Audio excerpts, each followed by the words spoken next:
하나님께서 오늘 우리에게 주시는 말씀은 구약성경 시편 23편 1절로 6절 말씀입니다. 시편 23편 1절로 6절 말씀입니다. 이 계시의 말씀을 봉독할 때 다 함께 살아계신 하나님의 음성을 들으실 수 있기를 바랍니다. 여호와는 나의 목자시니 내게 부족함이 없으리로다. 그가 나를 푸른 풀밭에 누이시며 쉴만한 물가로 인도하시는도다. 내 영혼을 소생시키시고 자기 이름을 위하여 의의 길로 인도하시는도다. 내가 사망의 음침한 골짜기로 다닐지라도 해를 두려워하지 않을 것은 주께서 나와 함께 하심이라. 주의 지팡이와 막대기가 나를 안위하시나이다. 주께서 내 원수의 목전에서 내게 상을 차려주시고 기름을 내 머리에 부으셨으니 내 잔이 넘치나이다. 내 평생의 선하심과 인자하심이 반드시 나를 따르리니 내가 여호와의 집에 영원히 살리로다. 아멘. 코로나가 끝난 이후로 많은 분들이 여행을 다니시는 것 같습니다. 여러분 중에도 아마 이 자리에 안 계신 분들 중에도 온라인으로 예배를 드리는 분들 중에도 여행 중인 분들이 혹시 계실지도 모르겠습니다. 여러분 여행을 하실 때 여러분에게 가장 중요한 것이 있다면 그것이 무엇일까요? 장소이겠습니까? 어디를 가느냐 하는 것도 꽤 중요하겠죠. 또 시간이겠습니까? 어느 시기쯤에 가느냐 하는 것도 사실은 꽤 중요한 요소이겠습니다. 그러나 그 여행에서 가장 중요한 요소가 하나 있다면 혼자의 여행이 아닌 경우에 누구와 함께 가느냐 하는 것이 아주 중요한 요건이 될 것입니다. 저도 여행을 많이 해보았는데 여러분도 아마 많이 하셨을 겁니다. 그런데 여행을 갔다가 다시는 가지 말아야 되겠다라는 생각이 들 때가 있죠. 근데 그것은 어떤 장소가 나빠서 다시는 안 가겠다라는 경우는 드뭅니다. 또 시간적으로 뭐가 잘못되었기 때문에 그런 결심을 하는 것은 드물지요. 그런데 그 사람과는 이제 다시는 같이 여행을 못 가겠다, 이런 결심이 드는 경우는 종종 있는 것 같습니다. 그만큼 함께하는 사람이 중요하다, 여행에서 동반자가 참 중요하다라는 것입니다. 엑스피디아라고 하는 인터넷 그 여행 전문 사이트이죠. 그곳에서 2021년에 설문조사를 했습니다. 여행자에게 물었는데 여행이 성공적이었던 이유가 무엇인지를 물었고, 또 여행이 망쳤다면 그 이유가 무엇인지에 대해서 물었는데요. 여행이 성공적이었다라고 하는 사람들의 80%가 함께 좋은 동행자가 있었기 때문에 여행이 즐거웠다라고 대답한 사람들이 있었습니다. 그러니까 한 80% 정도가 동반자 때문에 여행이 성공적이었다라고 대답을 한 겁니다. 여행이 실패한 경우에도 물어보았는데 38% 정도의 사람들이 같이 갔던 사람 때문에, 성향이 다른 파트너 때문에 그만 여행이 망쳤다, 이렇게 대답을 한 분들이 꽤 있었습니다. 자, 그러니까 이 동반자가 얼마나 중요한지 여행에서 그것을 우리에게 보여주는 설문 수치라고 할 수 있겠습니다. 우리가 어디로 가느냐 하는 것도 굉장히 중요하지만 그보다 더 중요한 것은 누구와 함께 가느냐 하는 것이라는 것입니다. 좋아하는 사람과 함께하는 여행이라면 어디를 가든지 즐겁고 행복할 것입니다. 그러나 원수와 같은 사람과 함께하는 여행이라면 그것이 어디를 가든지 고통스러운 경험이 될 것입니다. 아름다운 동행, 아마 이런 표현들을 많이 들어보셨을 것입니다. 이 동행이라는 말 앞에는 주로 이 아름답다라는 표현이 주로 자리할 때가 많습니다. 그만큼 이 동행이 아름다워야 된다라고 하는 우리의 마음이 담겨 있는 것이라고 할 수 있겠습니다. 어제도 제가 주례를 하였습니다마는 결혼식 마지막 부분에 신랑 신부가 행진을 하는 그런 시간이 있지 않습니까? 제가 결혼식을 주례하면서 마지막에 신랑 신부에게 이제 서로 손을 잡고 또 발장을 끼고 그리고 이제 행진을 준비하라고 한 다음에 신랑 신부 미래를 향하여 출발이라고 이렇게 외치면 신랑 신부가 이제 세상을 향하여 이제 행진하는 그런 순서가 있습니다. 그렇게 행진을 할 때 저는 그 뒷모습을 보면서 이런저런 생각을 하고 또 축복의 기도를 마음속으로 드리곤 합니다. 저 친구들이 잘 살까 하는 그런 생각이 들기도 하고, 저 친구도 두 사람이 팔짱을 끼고 가고 있는데 정말 평생 같이 가는 동반자라는 사실을 알까? 라는 생각이 들기도 하면서 잘 살았으면 좋겠다라는 마음으로 축복의 기도를 마음속으로 드릴 때가 참 많이 있습니다. 여러분 생각해 보십시오. 이렇게 팔짱을 끼고 나간 신랑과 신부가 몇 년쯤 살 것 같습니까? 10년, 20년, 30년, 40년, 50년 함께 살아가는 시간이 참 길지요. 인생의 동반자가 아닐 수가 없습니다. 함께 사랑하고 함께 식사를 나누고 함께 잠을 자고 아이를 키우고 여행을 가고 모든 시간 속에 그들이 함께 있게 됩니다. 그러니까 함께 살아가는 길에서 가장 중요한 동반자가 바로 남편이고 아내라고 할 수 있겠습니다. 행복하게 살아야 할 의무도 있고 권리도 있다고 할 수 있겠습니다. 종종 긴 시간을 함께 살다가 먼저 자신의 배우자를 하나님의 품으로 돌려보내는 분들이 있습니다. 아마 여러분 중에도 그런 경험을 하신 분들이 꽤 많이 있으실 텐데요. 얼마나 외롭습니까? 10년, 20년, 30년, 40년 함께 살다가 사랑하는 아내가, 사랑하는 남편이 세상을 떠났을 때 그 상실감이 얼마나 크겠습니까? 평생 동안 함께 할 것 같았던 사람인데 결국은 떠나고 맙니다. 그리고 외로움이 몰려오죠. 아마 지금도 그런 외로움 속에서 살고 계시는 분들이 참 많이 있을 것이라고 생각합니다. 자, 이제 어떻게 살아갈까 하는 그런 생각이 들기도 합니다. 인생을 살아가면서 항상 우리가 마음속에 찾고 있는 것이 있다면 나와 함께 인생을 살아갈 사람이 아닐까 생각합니다.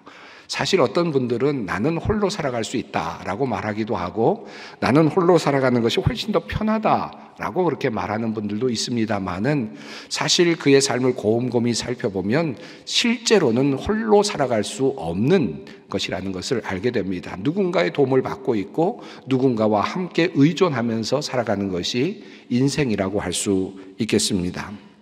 제 아내가 첫째 아이를 낳았을 때 일입니다. 병원에서 아이를 데리고 이제 집으로 돌아왔는데요. 집으로 돌아오니까 제일 먼저 이제 집을 구경시켜 줘야 하지 않겠습니까? 인생에서 처음 보게 되는 집인데 그 집을 이렇게 저렇게 구경시켜 주면서 그렇게 아이와 함께 지냈습니다. 새 생명을 보는 신비로움이 느껴졌습니다. 아이를 바구니에 데리고 와서 이렇게 아이를 이렇게 돌보고 또 침대에 누이기도 했는데 한참 즐겁게 아이를 보다가 문득 이런 생각이 들었습니다. 저녁쯤이 되었는데 이 아이가 이제 안 가는구나. 다른 데로 안 가네. 이런 생각이 들었습니다. 그리고 갑자기 어떤 마음이 들었느냐 하면 이 아이와 함께 내가 평생을 살아야 되는구나 하는 그런 마음이 들었습니다. 그리고 그 아이가 꼬박 우리를 떠나갈 때까지 우리는 함께 동거를 하게 되었습니다. 이 아이는 아빠 엄마가 사는 집이 자기의 집이 되었고요. 당당하게 그 집에서 자라났습니다. 지나고 나니까 이 아이와 함께했던 그 시간이 그때는 잘 몰랐었는데 얼마나 중요한 시간이었는지, 얼마나 귀한 시간이었는지, 행복했던 시간이었는지, 복된 시간이었는지 모르겠습니다. 어려운 형편으로 유학생으로 살았기에 잘 해준 것도 별로 없었고요. 또 해줄 수도 없었는데 아이가 잘 자라주었고 이제는 어엿한 한 아기의 또 엄마가 되었습니다. 여러분, 우리가 이렇게 살아가는 것 아닐까 생각합니다. 또 한 사람 자녀가 또 내 주위에 함께 하면서 또 동반자가 되고 또 다른 아이가 태어나면 또 우리와 함께하는 동반자가 되고요. 또 우리의 이웃들과 함께 살아가는 동반자가 되어갑니다. 이렇게 자녀와 부모가 함께 살아가는 그것은 사실 인생에서 가장 큰 축복이 아닐까 생각이 듭니다. 부부가 함께 살아가는 것도 축복이요, 자녀들과 함께 살아가는 그 짧은 시간도 지나고 나면 큰 축복의 시간이라는 사실을 알게 됩니다. 어려울 때 함께 문제를 풀어나가고 그리고 기쁠 때 함께 기뻐하는 그런 과정이 행복이 아닐까 하는 생각이 드는 것입니다. 아름다운 이러한 동행의 가치를 모르고 살아가는 사람들이 종종 있습니다.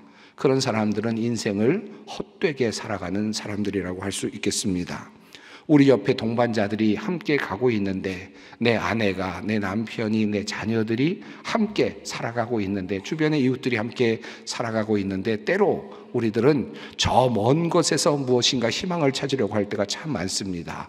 무언가 큰 희망이 저 멀리 어디에선가 있는 것처럼 생각을 하고, 가까이 있는 아내, 가까이 있는 남편, 가까이 있는 자녀들에게 소홀하게 대하는 경우들이 종종 있는 것 같습니다. 그러나 깊이 또 돌이켜보면 내 옆에 있었던 바로 내 아내가, 내 남편이, 그리고 우리의 가족들이 가장 소중한 존재였다는 사실, 그리고 함께 동반의 삶을 살았던 그 시간이 가장 축복된 시간이었다는 사실도 또한 알게 되는 것입니다. 부부간에 사이가 나빠서 그렇게 힘들게 살아가는 사람들을 보면 가장 소중한 그 동반자의 관계를 그만 잃어버린 참으로 안타까운 그런 사례라고 할 수 있을 것 같습니다. 우리 성도들도 마찬가지 아닙니까? 가족뿐만 아니라 우리가 함께 이렇게 예배당에 나와서 함께 예배를 드리고 있는 우리 성도들도 사실은 가까운 신앙의 동반자라고 할 수 있겠습니다. 얼굴도 잘 모르기도 하지만, 그러나 우리는 하나님을 향하여 함께 바라보고 있고, 하나님을 향하여 기도하고 있고, 하나님을 찬양하고 있지 않습니까? 그리고 하나님을 향한 그 믿음을 가지고 함께 나아가고 있지 않습니까?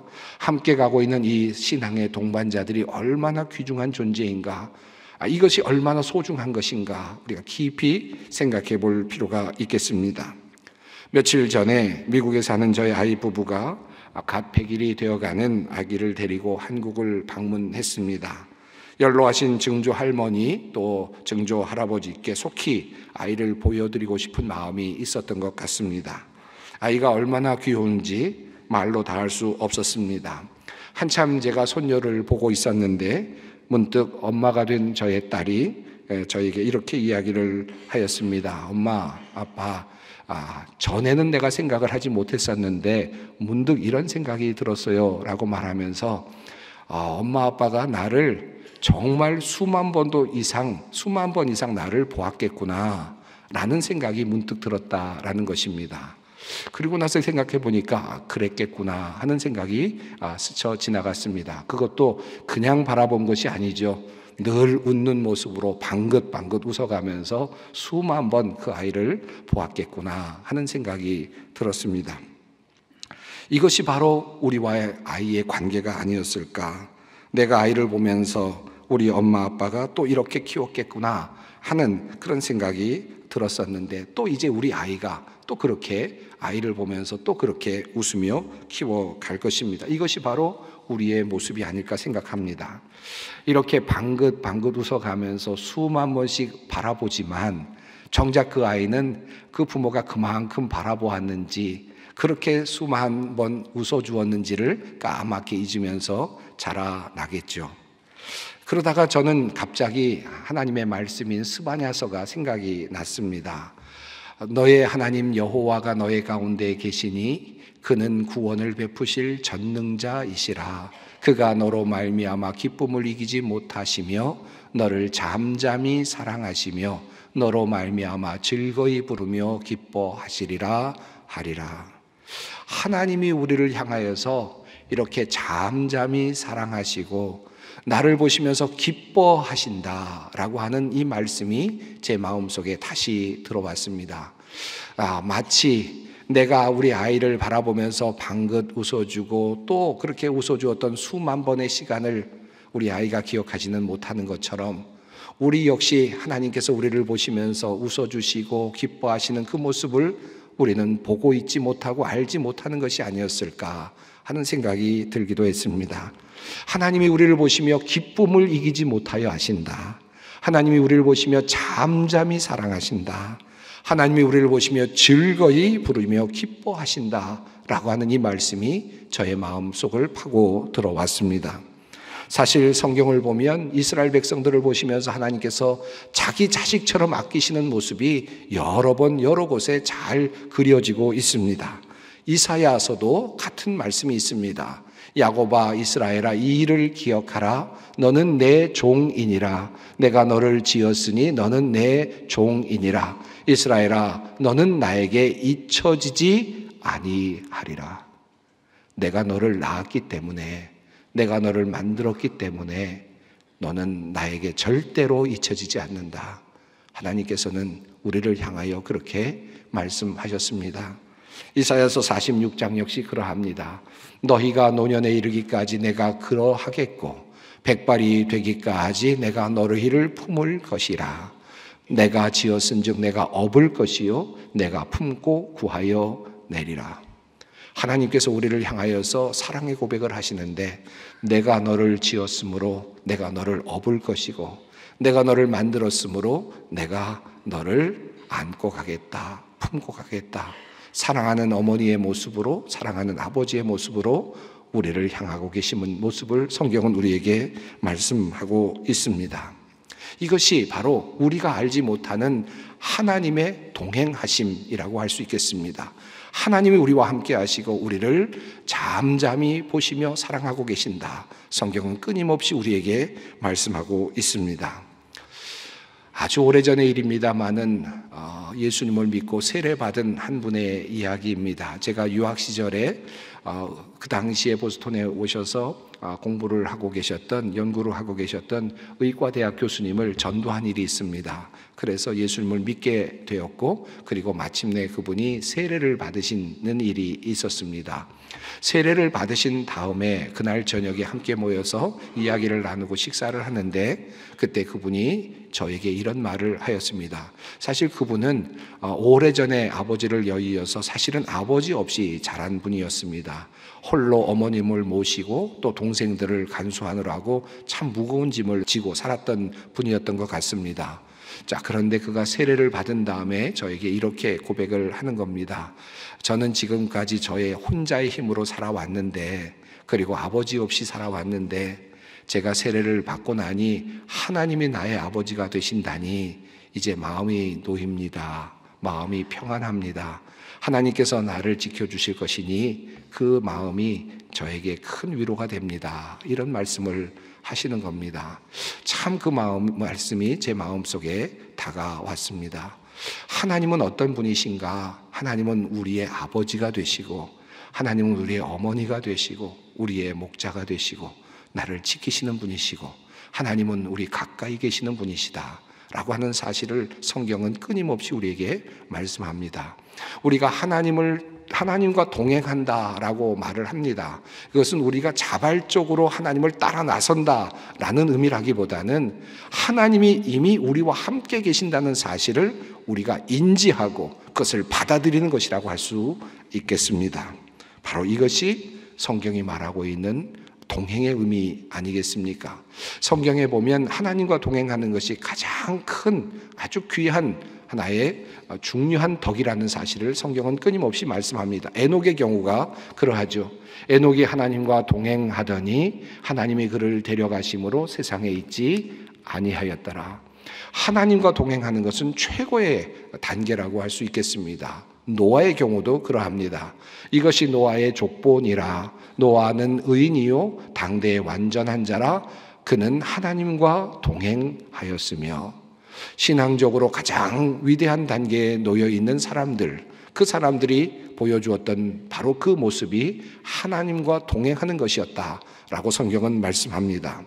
모두가 다 하나님과 동행하는 길을 걷지는 못했습니다. 하나님께서 아브라함을 부르시고 내가 너에게 지시할 그 땅으로 가라고 명령하셨을 때 하나님은 아브라함과 동행해 주셨죠. 하나님은 같이 함께해 주셨습니다. 하나님께서 이스라엘 백성들을 구원하시기 위하여 모세를 보내시고 애굽에서 이스라엘 백성들을 끄집어 내셨을 때 하나님께서는 광야에서 그들과 함께 하셨고, 그리고 가나안 땅에 들어갈 때까지 하나님께서는 그들과 함께 해 주셨습니다. 이것이 바로 성경이 말하고 있는 하나님의 함께 하시는 모습이었습니다. 하나님께서 우리와 함께 하신다, 그리고 하나님께서 우리와 동행하신다라고 하는 사실을 보다 더 극명하게 보여주는 한 사례가 있습니다. 그것은 바로 예수님께서 인간의 몸을 입으시고 이 땅에 오신 사건입니다. 바로 성육신 사건이죠. 하나님께서 우리와 함께 하신다라고 했을 때 하나님께서 하늘에서만 우리를 바라보고 계시는 의미가 아니라 하나님께서 친히 인간이 되시고 그래서 인간과 똑같은 모습이 되셔서 인간의 삶 속으로 들어오셔서 그들과 함께 손을 잡고 걸어가셨다라고 하는 사실이 바로 성육신 사건이라고 할 수 있겠습니다. 인간이 고통당하는 그 고통의 현실을 직접 체감하시고 죽음의 문제 때문에 두려워하는 그 문제를 함께 고통받으시면서 함께 해 나가셨던, 연대해 나가셨던 하나님, 인간이 되신 하나님의 모습이 바로 함께 하시는 하나님, 우리와 인간과 동행하시는 하나님의 모습이라고 할 수 있겠습니다. 하나님이신 그분이 아들로서 이 땅에 오셔서 인간의 모든 고통의 문제를 함께 경험하시면서 그 문제를 풀어내셨고 그리고 죽음의 문제를 함께 풀어내시면서 부활의 소망을 우리에게 허락해 주셨습니다. 그래서 우리 주님은 우리와 함께 하시는 분이십니다. 우리가 고통을 당할 때에도 우리 주님은 그것을 알고 계시고 우리가 두려워할 때도 하나님께서는 그것을 이미 알고 계십니다. 왜냐하면 그는 인간의 모습으로 그 모든 것들을 경험하셨기 때문입니다. 오늘 본문 말씀은 하나님께서 우리의 목자가 되어주셔서 우리와 동행하시는 모습을 아주 멋진 그림처럼 그려주고 있습니다. 여호와는 나의 목자시니 내게 부족함이 없으리로다. 그가 나를 푸른 풀밭에 누이시며 쉴 만한 물가로 인도하시는 도다. 하나님은 어떤 분이신가? 우리를 쉴 만한 물가로 인도하시는 분이시다. 우리를 푸른 초장으로 인도해 가시는 바로 그런 분이시다. 하나님은 나와 함께 하시는 분이시다 라고 노래합니다. 시편의 기도자는 이어서 이렇게 또 노래합니다. 내 영혼을 소생시키시고 자기 이름을 위하여 의의 길로 인도하시는 도다. 내가 사망의 음침한 골짜기로 다닐지라도 해를 두려워하지 않을 것은 주께서 나와 함께 하심이라. 주의 지팡이와 막대기가 나를 안위하시나이다. 주님의 지팡이와 막대기가 나를 보호하시면서 내가 사망의 음침한 골짜기에 다닐지라도 주님은 나를 보호하신다. 죽음의 자리에서까지 하나님은 나와 함께 하신다 라고 그렇게 고백하고 있습니다. 이것이 바로 우리와 동행하시는 하나님의 모습이라 할 수 있겠습니다. 인간적으로 하나님 수준에 도달했을 만하다라고 여겨지는 그런 한 분이 있습니다. 동행이라고 했을 때 이 사람을 빼놓을 수가 없을 것 같은 분인데요. 바로 그분의 이름은 딕 호잇이라고 하는 분입니다. 이분의 아들이 있는데 릭이라고 하는 아들이 있었는데 첫째 아들입니다. 이 아들은 당시 태어날 때 그만 목에 탯줄이 감겨서 뇌에 산소가 공급이 되지 않는 바람에 그만 중증 장애인이 되어서 태어난 아들이었습니다. 딕 호익에게는 첫째 아들이었습니다. 그 아들은 그래서 뇌성마비를 가지고 있었고 경련성 전신마비를 가지고 있었습니다. 바로 그 장남 릭이 15살쯤 되었을 때 일입니다. 그 아들은 아버지에게 장애가 있는 라크로스 선수를 위한 자선 달리기 대회에 내가 참가하고 싶다라고 하는 그런 이야기를 하죠. 장애인이었는데 자기 자신이 체육대회에 달리기 대회에 가고 싶다라고 하는 소원이었습니다. 이 아들의 소원을 들어주기 위해서 아버지는 기꺼이 휠체어와 함께 아들을 데리고 달리기로 결정을 하였습니다. 그때는 1977년이었습니다. 1977년부터 2016년까지 40년간 딕 호잇과 그의 아들 릭은 마라톤 대회를 72회, 그리고 트라이애슬론 대회를 257회, 그리고 듀애슬론 대회를 22회, 총 1130회 대회를 완주했다고 합니다. 보스턴 마라톤에만 32번 참여를 하였고 완주를 하였다고 합니다. 또 45일 동안 자전거와 달리기로 미국 대륙을 6,000km에 해당되는 그 미국 대륙을 또 횡단하기도 했다라고 하는 이야기입니다. 멋진 아들과의 동행이라는 생각이 듭니다. 여러분, 이 정도의 아들이 여러분에게 주어졌다면 그 아들과 동행하시겠습니까? 아무리 아버지라 하더라도 여러분 함께 평생을 같이 동행할 수 있었을까요? 뇌성마비인 이 아들을 아마 버리거나 포기하고 싶지 않았을까요? 그냥 내버려두고 싶지 않았을까요? 불행이라고 그렇게 생각하지 않았을까요? 그런데 이 아버지는 그 아들과 함께 40년을 함께 달리며 아들과 동행을 했습니다. 2011년, 지금부터 2년 전에 그의 나이 80세가 되었을 때 그는 세상을 떠나게 되었습니다. 마침내 그 아들과의 동행이 마침표를 찍었던 순간이었습니다. 아버지에 대하여 그 아들 릭은 이렇게 말합니다. 아버지가 아니었다면 아무것도 할 수 없었을 것입니다. 그리고 또 아버지는 내 날개 아래를 받쳐주는 바람과 같았습니다. 수많은 이에게 영감을 준 아버지를 매우 자랑스럽게 생각합니다. 라고 그렇게 말했습니다. 이 호잇의 이야기를 읽으면서 참 감동이 되었는데 또 한편으로는 이런 생각이 들기도 했습니다. 아무리 강철 같은 아버지라 하더라도, 아무리 완전한 사랑에 도달한 아버지라 하더라도 그와 아들과의 동행은 결국 마지막이 있었구나 하는 사실도 깨닫게 됩니다. 여러분과 동행하고 있는 그 사람들, 또 동행했던 사람들 어떻습니까? 사랑하는 아내, 남편, 또 식구들 한 사람 한 사람과의 그 동행이 끝나갈 때가 있습니다. 그리고 결국 우리는 모든 사람들과의 동행을 마무리해야 될 때가 있을 것입니다.